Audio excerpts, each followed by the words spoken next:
بسم اللہ والصلاة والسلام علی رسول اللہ اما بعد۔ لاکھوں کروڑوں درود ہوں نبی اکرم صلی اللہ علیہ وسلم کی ذات اقدس پر۔ جادو کے توڑ کے حوالے سے بات عرض کرنی تھی، کیونکہ اس سے پہلے پہلی ویڈیو میں نے جادو کی علامات بتائیں کہ جادو کی علامات کیا ہیں اور ہمیں یہ کیسے پتہ چلے کہ ہم پر جادو ہو چکا ہے، اس کی کیا علامات ہیں، کن علامات سے ہمیں پتہ چلے گا کہ ہم پر جادو ہوا ہے، جادو کے اثرات ہیں، جادو ٹونا کے اثرات ہیں۔ تو اس کے لیے کیا ہے، تفصیل کے ساتھ میں نے علامات بتائیں، کیونکہ جادو ٹونا یہ حضور صلی اللہ علیہ وسلم کے زمانے سے بھی آ رہا ہے کہ آپ کے اللہ کے نبی صلی اللہ علیہ وسلم پر ایک یہودی نے جادو کرنا چاہا اور جادو کیا۔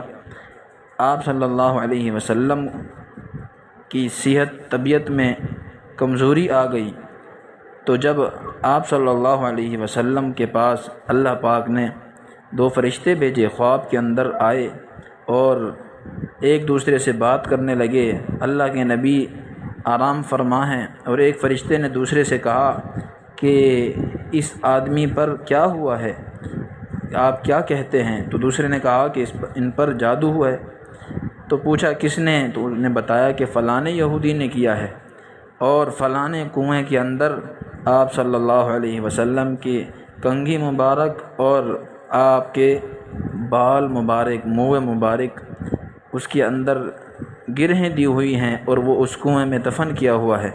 اللہ کے نبی صلی اللہ علیہ وسلم سارا ماجرا دیکھ رہے ہیں۔ اب فرشتے نے بتایا کہ اس کا علاج کیا ہے، تو میں آپ کو انشاءاللہ وہ علاج جو اس وقت اللہ کے نبی کو بتایا گیا، اور اس عمل کی وجہ سے قرآن کی 2 سورتیں جن کے ذریعے سے جب وہ فرشتوں نے بتایا اور آپ صلی اللہ علیہ وسلم صبح بیدار ہوئے، اور آپ صلی اللہ علیہ وسلم نے صحابہ کو بھیجا، اور جا کر صحابہ نے وہ کنگھی نکالی، اس کنویں سے لے کر آئے، اس کے اندر آپ صلی اللہ علیہ وسلم کے منہ مبارک، بال مبارک تھے۔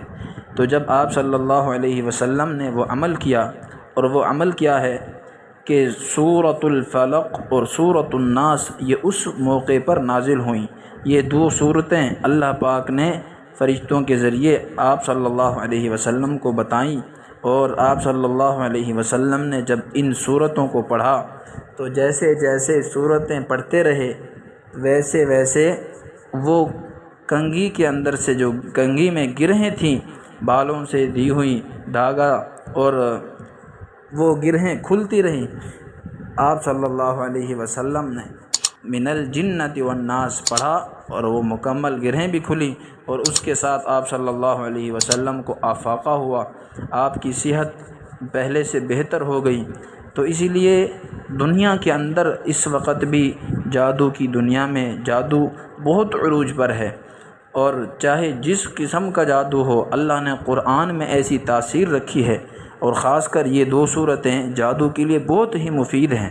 تو اسی لیے ان سورتوں کو ایسے طریقے سے پڑھیں کہ اول آخر درود شریف پڑھیں 3 مرتبہ، اور 3 مرتبہ ان سورتوں کو پڑھیں، اور ان کے ساتھ سورۃ البقرہ کی آخری 2 آیات وہ بھی ساتھ پڑھ لیں، اور ان کو 3 مرتبہ اول آخر درود شریف پڑھ کر پانی پہ دم کر کے پی لیں، اور اپنے اوپر بھی دم کر لیں۔ انشاءاللہ تعالی جس قسم کا سخت جادو ہو، آپ پریشان نہ ہوں۔ انشاءاللہ اللہ کے فضل و کرم سے قرآن پر یقین ہو، محکم یقین ہو، پکا یقین ہو کہ اللہ نے فیہ شفاء للناس، قرآن میں اللہ نے شفا رکھی ہے۔ ہر ایک دنیا کے اندر جو مرض آتی ہے اس کا علاج بھی اللہ نے بتایا ہے۔ تو اسی لیے ان صورتوں کو پڑھ کر جس پر بھی جادو ہو، جس قسم کا ہو، تو ان صورتوں کو پڑھیں اور اپنی زندگی کا معمول بنائیں۔ ہر نماز کے بعد 1 مرتبہ 2 صورتیں 1 مرتبہ، اور فجر مغرب کے بعد 3 مرتبہ پڑھنے کا معمول بنائیں۔ انشاءاللہ زندگی میں کبھی کسی جادو کا وار آپ پر نہ ہوگا۔ اللہ ہم سب کا حامی و ناصر ہو۔